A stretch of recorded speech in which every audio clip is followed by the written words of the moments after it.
Good morning, Bridge family. I'm excited to worship this morning. We know that in all things we have a God who sits on the throne and we can set our eyes on him.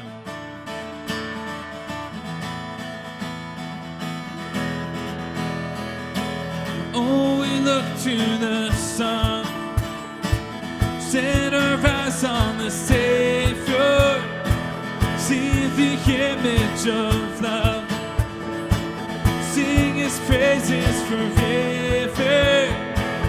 Oh, we look to the sun.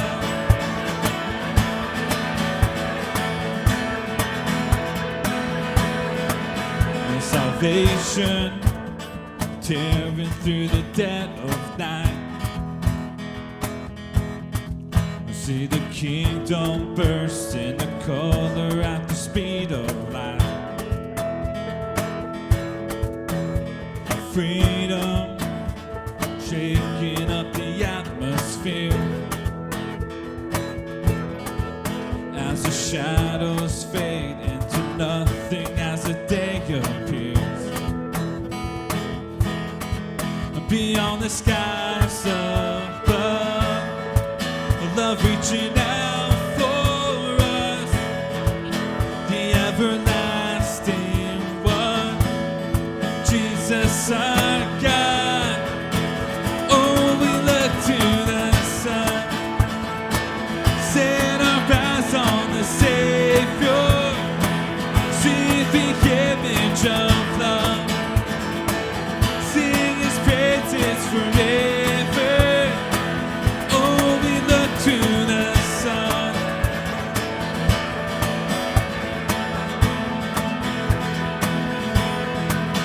Our creation waking up to kingdom come. We see the hope of heaven shining like the rising sun. Now forever lifted up from death to life. There's no fear in love and no darkness in his endless light. Beyond the skies above, love reaching out for us, the everlasting one, Jesus our God. Oh, we look to the sun, set our eyes on the Savior, see the image of love, sing his praises forever. Oh, we look to the sun.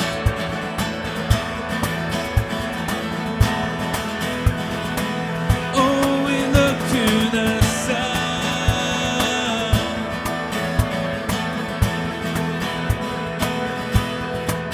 Beyond the skies above, love reaching out for us, the everlasting one, Jesus our God. Beyond the skies above, love reaching out for us, the everlasting one, Jesus our God. Oh, we look to the sun, set our eyes on the Savior, see the image of love, sing his praises forever. Oh, we look to the sun.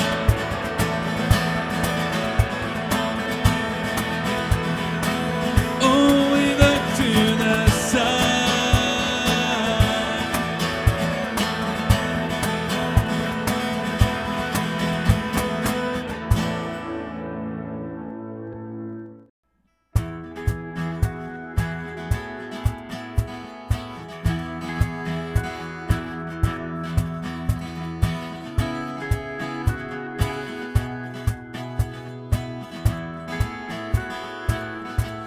Give you glory for all you've brought me through. And now I'm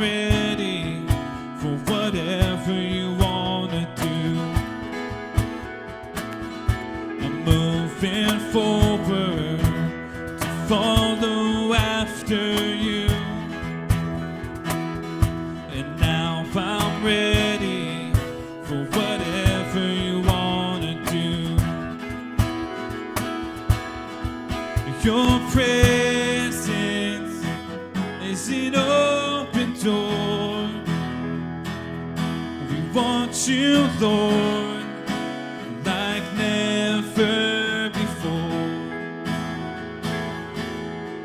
Your presence is an open door. So come now, Lord, like never before.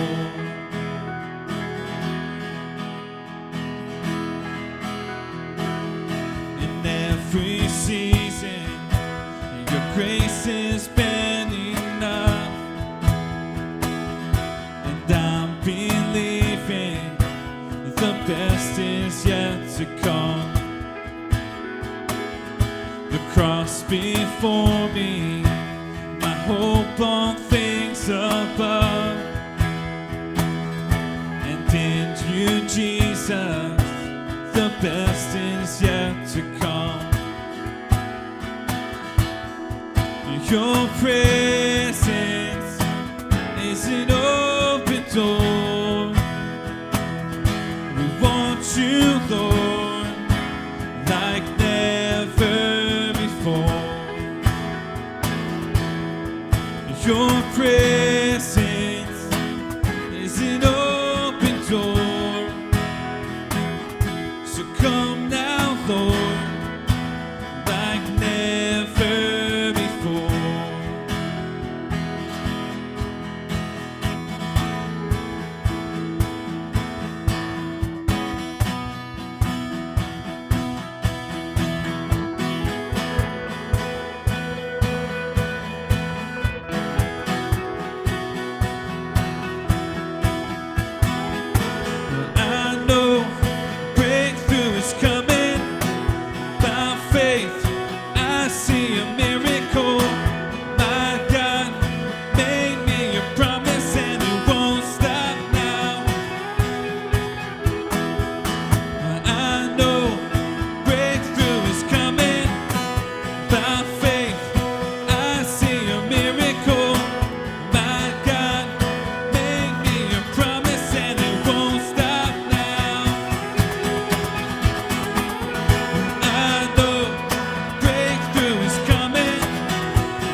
Your presence is an open door.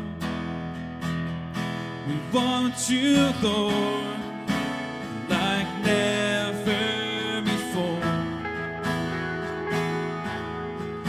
Your presence is an open door.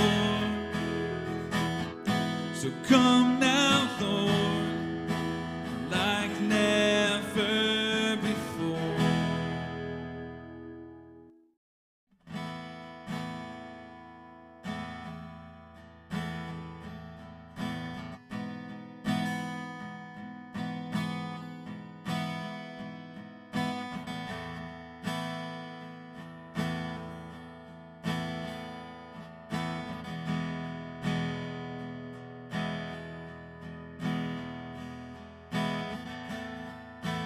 Walking around these walls,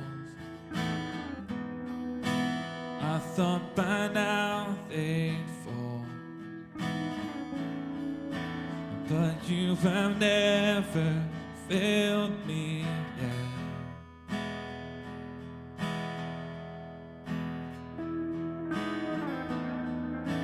Waiting for change to come, knowing the battle's won, for you have never failed me yet.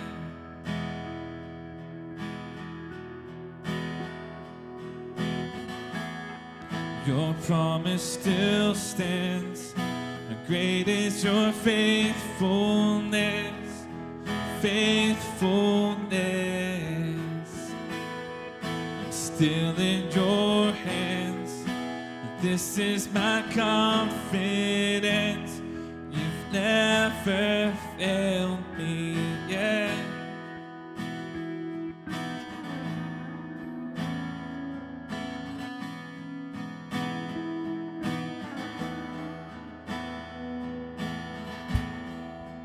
I know the night won't last. Your word will come to pass. My heart will sing your praise again.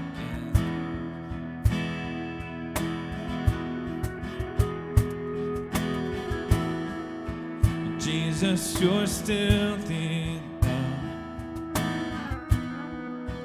Keep me within your love. My heart will sing your praise again.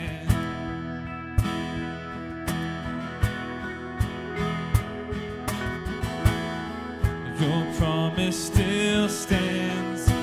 Great is your faithfulness, your faithfulness. I'm still in your hands. This is my confidence. You've never failed. Your promise still stands. Great is your faithfulness, faithfulness. I'm still in your hands. This is my confidence. You've never failed me yet. You never failed me.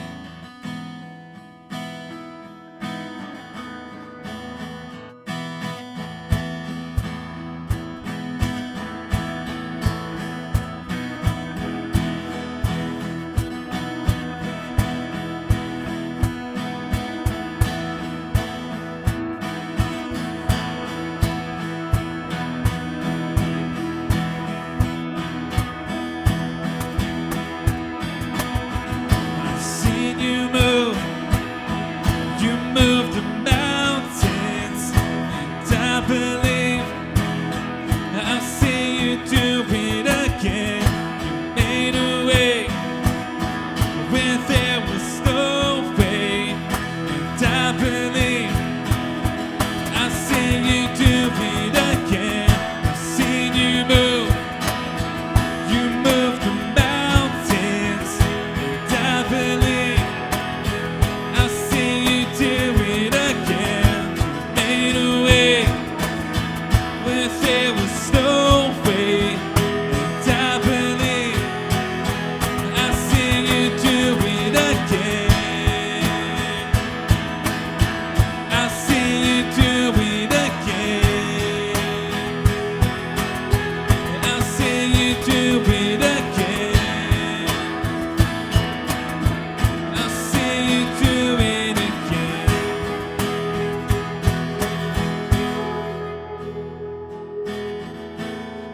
Your promise still stands.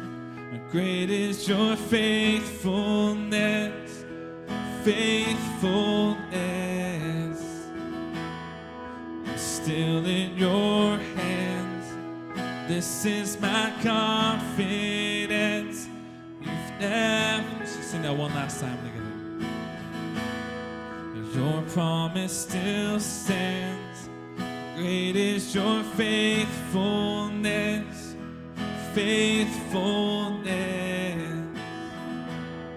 I'm still in your hands. This is my confidence. You've never failed me yet. You've never failed me yet. And I never will forget. You've never failed So God, you are the God who never fails, Lord. We have full confidence in you, Lord God, knowing that you are faithful. And you are always here for us, Lord God. And you've never failed and you never will, Lord. Lord, we praise you for who you are, Father. We worship you in Jesus' name. Amen.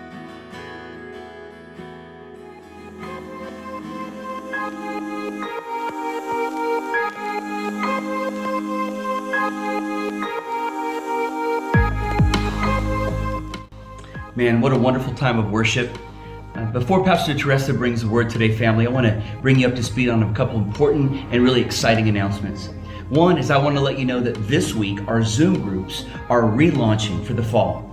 We have one on Wednesday night at 7 p.m. with Pastor Reed and Pastor Victoria. Anybody's welcome for that. And we have one on Thursday morning at 10 a.m. with Pastor Teresa. Again, everybody and anyone is welcome to join that. I want to also remind you that we are hosting our Outdoor Connect groups. Every other weekend, we are either on the peninsula or on the East Bay. This coming weekend, we will be on the East Bay. All the details for that, including registration information, are on our website. And lastly, I want to let you know that we are excited to announce that beginning this coming Sunday, September 6th, we are moving to a live stream service on Sunday mornings at 9:30. We're excited about this new format, our new set. You're going to begin to see even more of our leadership team as a part of those services. And so we encourage you to tune in at 9:30 on Sunday morning on our website. All the details are there for you. I love you so much, and let's get our hearts ready for the word from Pastor Teresa. See you next time.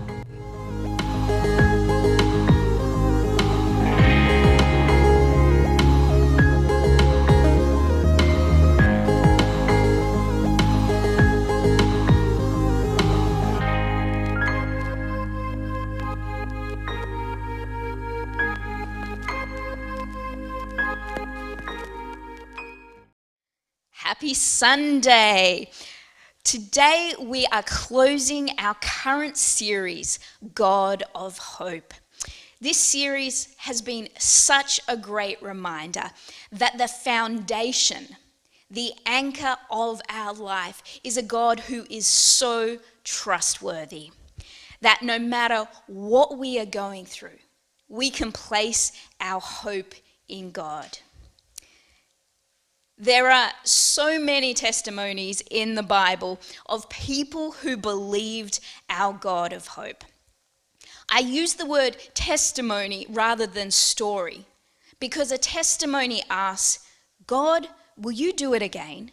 What you did then for them, will you do it now for me? Some of these testimonies are so inspiring. I think of Mary, the mother of Jesus.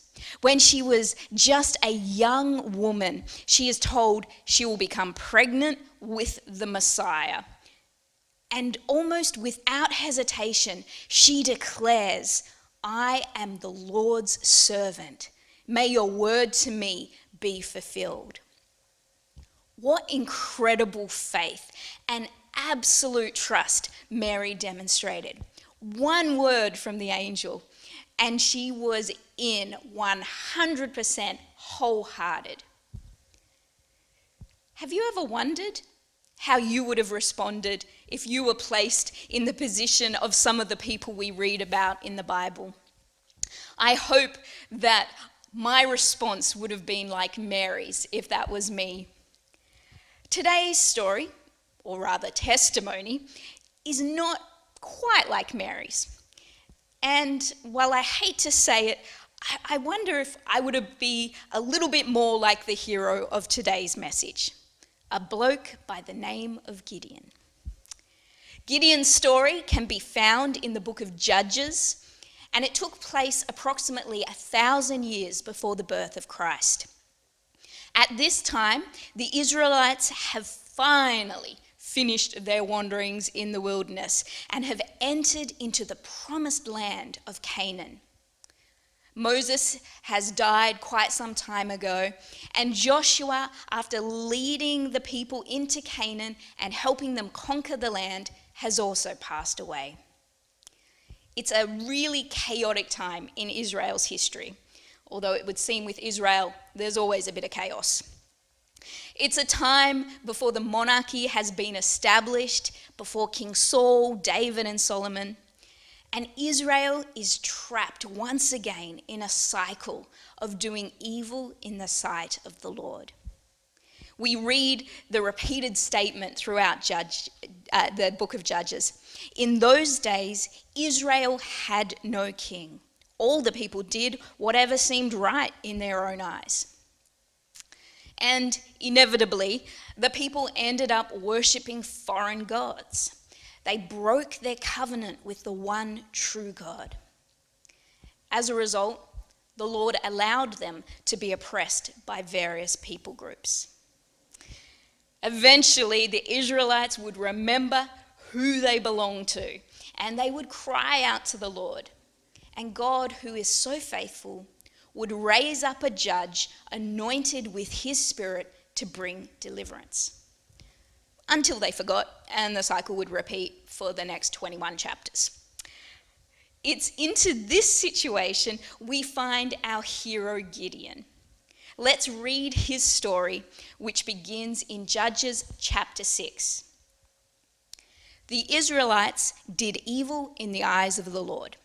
Now remember, that means that they stopped worshipping God and instead worshipped the pagan gods of their neighbours.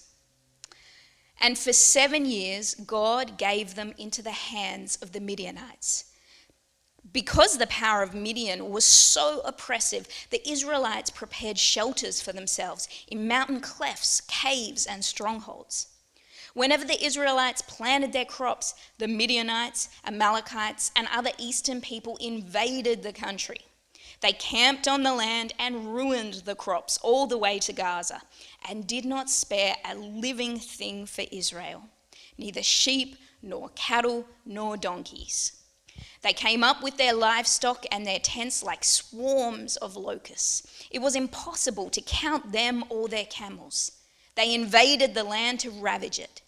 Midian so impoverished the Israelites that they cried out to the Lord for help.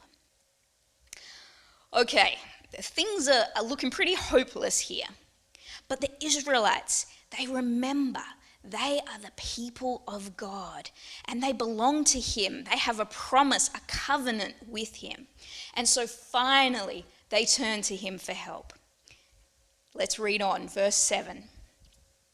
When the Israelites cried out to the Lord because of Midian, he sent them a prophet who said, "This is what the Lord, the God of Israel, says. I brought you up out of Egypt, out of the land of slavery.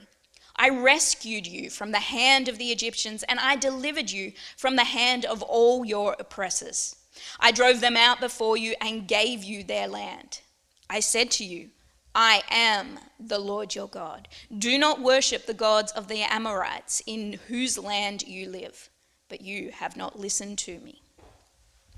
Okay, a prophet from God arrives on the scene. That's pretty good, right? There's a glimmer of hope. And this prophet, he is reminding them of all that God has done in the past to save them. This is that testimony which the people can then call on God to say, do it again. Do it like you did for our ancestors. All right, the story's starting to get going, but we haven't met Gideon yet. What happens?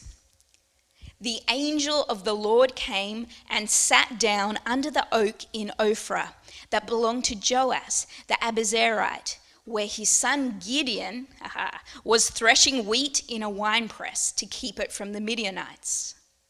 When the angel of the Lord appeared to Gideon, he said, "The Lord is with you, mighty warrior." An angel of the Lord. That's so cool.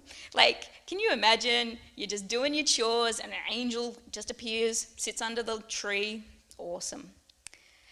But what is Gideon doing? He's threshing wheat in a winepress. You see, Gideon is a man living in fear. He is so concerned about the Midianites that he is separating the grain in a winepress, which in ancient Israel was basically a hole in the ground. I believe we have some archival footage of Gideon in the winepress. No, wait, I think that's the wrong slide. Okay, there we go. So as you can see, an ancient wine press, massive big thing, but a hole in the ground. For the angel to find Gideon there suggests that they're not the actions of a bold man. This is a man who expects everything he has to be taken from him. All his everyday tasks, all his work are being done in hiding for fear of losing what little he has. He is a man whose hope is crushed and beaten down. And yet, the angel of the Lord calls him mighty warrior. What is Gideon's reaction, I wonder? I bet he's filled with a sense of hope and faith. And like Mary, he's going to respond, I am the Lord's servant. But, I guess we should probably read it from the Bible just to make sure. Pardon me, my Lord, Gideon replied. But if the Lord is with us, why has all this happened to us? Where are all his wonders that our ancestors told us about when they said, did not the Lord bring us up out of Egypt? But now the Lord has abandoned us and given us into the hand of Midian. Okay, so not quite the faith-filled response I was hoping for, but look, an angel's just appeared. He's probably just been taken off guard. I'm sure as he gets more comfortable hearing from God, the God of hope, he's going to be filled with courage and faith. The Lord turned to him and said, go in the strength you have and save Israel out of Midian's hand. Am I not sending you? Pardon me, my Lord, Gideon replied. But how can I save Israel? My clan is the weakest in Manasseh, and I am the least in my family. Come on, Gideon, work with God here. Verse 16. The Lord answered, I will be with you, and you will strike down all the Midianites, leaving none alive. Gideon replied, if now I have found favor in your eyes, give me a sign that it really is you talking to me. Please don't go away until I come back and bring my offering and set it before you. And the Lord said, I will wait until you return. Now at this point, I'm beginning to think that doubt is more powerful to Gideon than hope. First, it's doubt in himself. My clan is the weakest, I'm the least. And now, he's even speaking as if he doubts it's God speaking to him. And, to be honest, it's not a bad thing to discern if the vision in front of you is actually from God. But it'd be nice to see a little bit more hope from Gideon. I think at this point, Gideon is finding excuses not to put his hope in God. Gideon went inside, prepared a young goat, and made an ephah of flour he made from bread without yeast. Putting the meat in a basket and its broth in a pot, he brought them out and offered them to him under the oak. The angel of God said to him, take the meat and the unleavened bread, place them on this rock and pour out the broth. And Gideon did so. Then the angel of the Lord touched the meat and the unleavened bread with the tip of the staff that was in his hand. Fire flared from the rock, consuming the meat and the bread.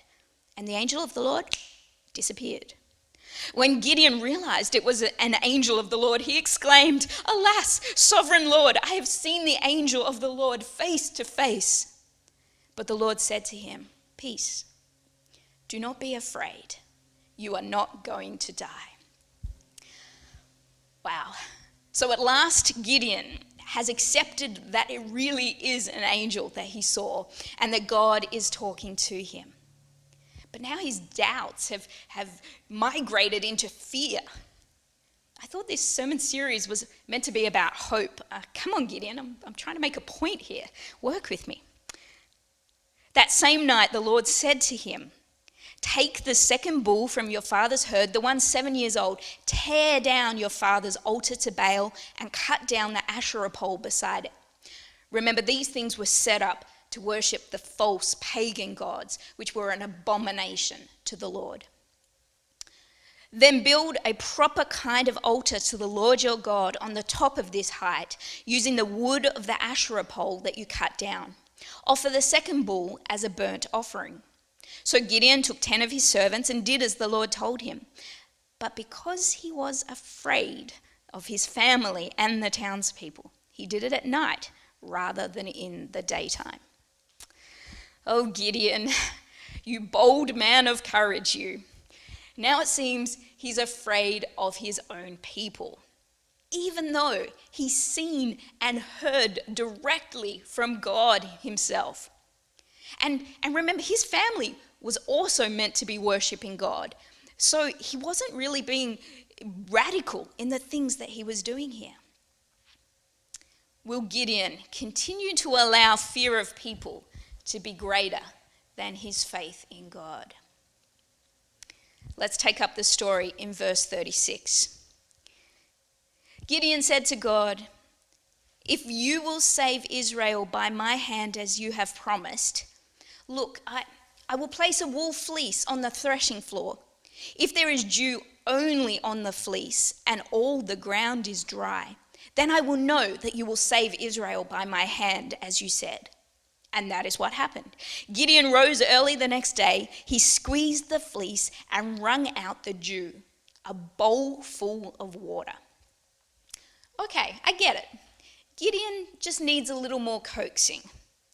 And God is so gracious to meet Gideon where his faith is at, and agrees to give him a sign that God really does intend to use him. As if an angel and hearing from God isn't enough, but never mind. God, he is just so tender with us, and he condescends to meet us at our level of faith. Then Gideon said to God, Do not be angry with me. Let me make just one more request. Allow me one more test with the fleece, but this time make the fleece dry and let the ground be covered with dew." That night God did so. Only the fleece was dry, all the ground was covered with dew. I mean, seriously, Gideon, once wasn't enough. It's a good thing that God is perfect patience. And I can't help but think that if Gideon so desperately needed all this validation and confirming signs, and it didn't annoy God, it actually encourages me that God isn't bothered by my neediness, by my small stumbling steps of faith and then doubt. He is just so tender to each of us. Okay, well, all the signs have been given to Gideon. That's been sorted. And so from here on out, I'm sure Gideon is going to be the man we're believing him to be, that mighty warrior that angel pronounced him. He's had an angelic vision. He's heard directly from God. The offering was burnt up supernaturally, and he's had 2 signs with the fleece. Time to go kick some Midianite butt, right? Okay, chapter 7, verse 2. The Lord said to Gideon, "You have too many men. I cannot deliver Midian into their hands, or Israel would boast against me. My own strength has saved me. Now announce to the army, anyone who trembles with fear may turn back and leave Mount Gilead." So 22,000 men left, while 10,000 remained. All right, yeah, I get this. It kind of makes sense. The victory should be God's, and not because of human strength or human ability. I understand. 32,000 people down to 10,000, that seems like a fair fight. That should prove that God won the victory. But the Lord said to Gideon, "There are still too many men. Take them down to the water, and I will thin them out for you there. If I say, 'This one shall go with you,' he shall go. But if I say, 'This one shall not go with you,' he shall not go." So Gideon took the men down to the water.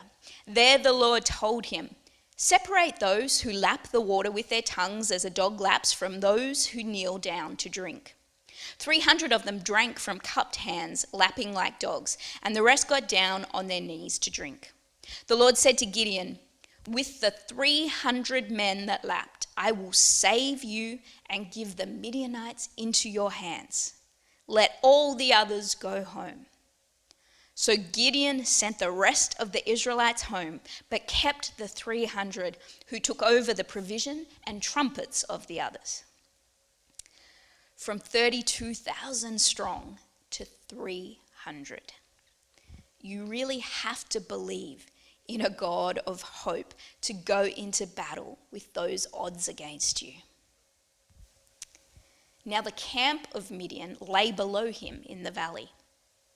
During that night, the Lord said to Gideon, "Get up, go down against the camp, because I am going to give it into your hands. If you are afraid to attack," 300 men, I'd be a little afraid, "go down to the camp with your servant Purah and listen to what they are saying. Afterward, you will be encouraged to attack the camp." So he and Purah, his servant, went down to the outposts of the camp. The Midianites, the Amalekites, and all the other eastern peoples had settled in the valley, thick as locusts. Their camels could no more be counted than the sand on the seashore. I can't even imagine how Gideon must be feeling at this point. Remember, God found him hiding in a winepress. He is well aware that he is not the mightiest. He comes from a weak clan. He considers himself least in his family. He marched out 32,000 strong, but now has only 300 men against an enemy so vast that just the camels can't be counted. That's a lot of camels. And don't get me started on the smell.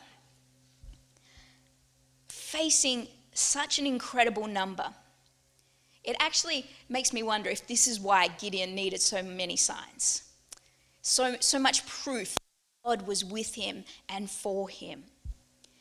Because if he didn't have any doubt prior to this encounter, he would certainly be justified to be doubting now.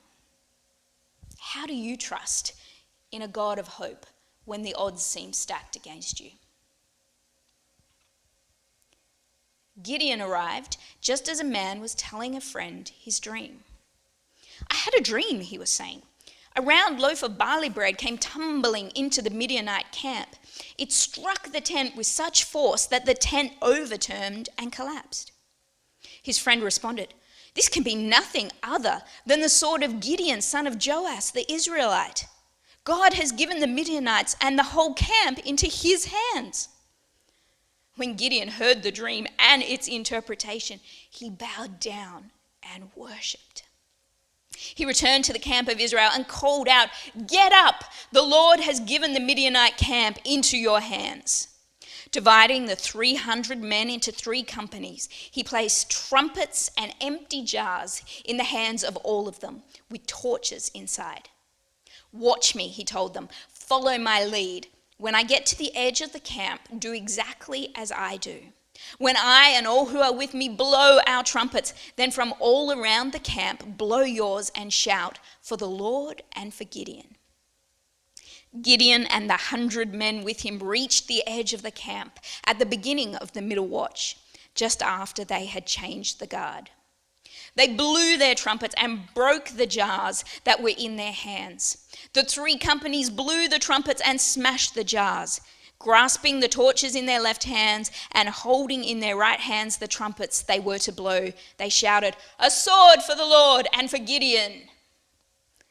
While each man held his position around the camp, all the Midianites ran, crying out as they fled.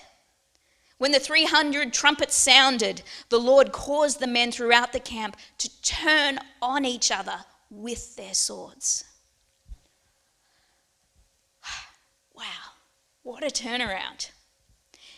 It seems that the build-up to the battle was almost bigger than the actual event. And I find it really interesting. With a torch in one hand and a trumpet in the other, Gideon and his company wouldn't actually have been able to hold a weapon. The weapon was light and sound. When God does battle, he doesn't need to use conventional weapons. Now, you might also be feeling a little bit of deja vu at this point. You might be thinking, this story sounds familiar, where the enemies of Israel turn on each other and destroy each other without the Israelites having to fight. Well, you're right. Because in week 1 of this series, Pastor Brian shared the story of King Jehoshaphat, where the same thing happened.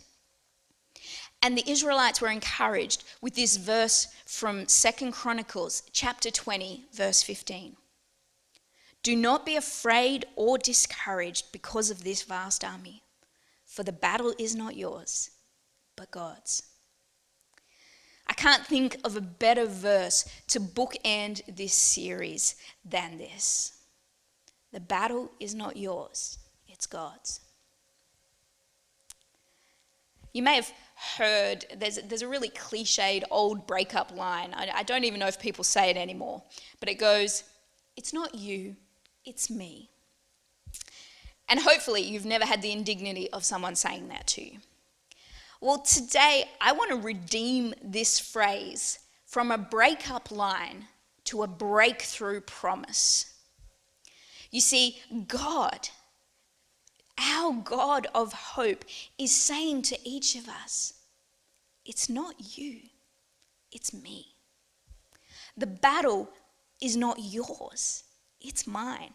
That big thing facing you, that overwhelming, insurmountable impossibility, yeah, God is saying, and He needs you to hear this today, it's not for you to deal with, it's for me to deal with. Place your whole trust, your whole hope in Him, the God of hope. Forget the conventional weapons. Forget how the world says we have to do battle.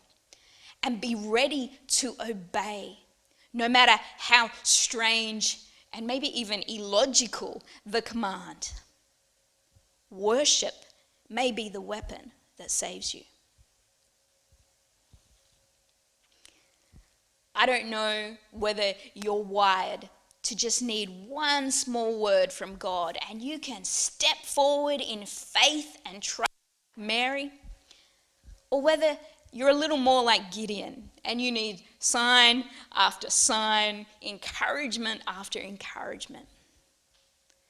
God responds to your level of faith. And while He calls you to trust Him, He knows what you can handle. And He meets you where you're at. He wants you to know it's not you, it's Him. He can use what little you have and still secure victory. At the beginning of Gideon's testimony was a verse that we kind of skipped over, but I want to come back to it now. It's verse 14 of chapter 6. Go in the strength you have and save Israel. God did not instruct Gideon, when you are strong, when you're finished training, in a couple years, go and save Israel. But go in the strength you have. This verse gives me so much hope, because sometimes, a lot of the time, I don't feel strong at all. But God doesn't need my strength. He just needs my obedience. He just needs me to agree that, oh, it's not me, it's you, God. Thank God. In Gideon's story, we see that God supernaturally led Gideon through each step of the journey to victory. And ultimately, Gideon's role was just to keep moving forward, despite his doubt, despite his lack of resources, despite his own insecurities and very real fears. It's not me, it's Him. What a relief. What a comfort. What a God of hope.